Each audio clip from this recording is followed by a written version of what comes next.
WikiLeaks founder Julian Assange has left the world divided. For many, he's a man fighting for the truth. For his critics, Assange is a criminal who endangered lives. Since 2012, Assange has been on a run, trying to escape an extradition to the United States. And as of now, he is one step closer to it. The British Interior Minister Priti Patel approved the extradition of Assange. This brings his long-running legal saga closer to an end.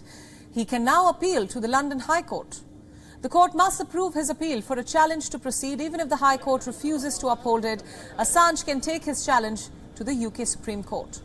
But if his appeal is rejected, he will then be extradited to the US within 28 days.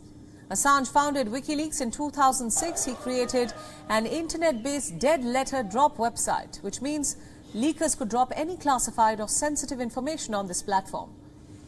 In April 2010, a leaked video from a US helicopter emerged on WikiLeaks. The video showed an airstrike by the US military, one that killed civilians in Baghdad. Again, after nearly 3 months, about 90,000 documents carrying US military reports on the Afghanistan war were released. The same year in October, 400,000 classified military files on the Iraq war became public, and this was followed by the release of thousands of diplomatic cables. This included candid views on foreign leaders and blunt assessments of security threats. In 2012, a ruling said that Assange could be extradited to Sweden, so Assange took refuge in Ecuador's embassy in London. The left-wing president, Rafael Correa, granted him asylum in August, but things changed in 2019. Ecuador revoked his citizenship in April. The very next day, he was then dragged out of the embassy in London.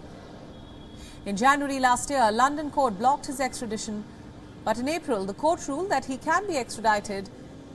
And now, Interior Minister Priti Patel has also approved his extradition request.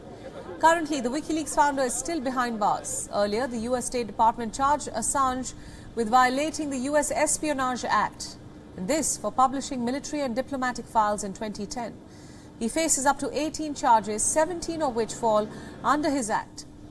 If convicted, he faces jail terms of up to 175 years.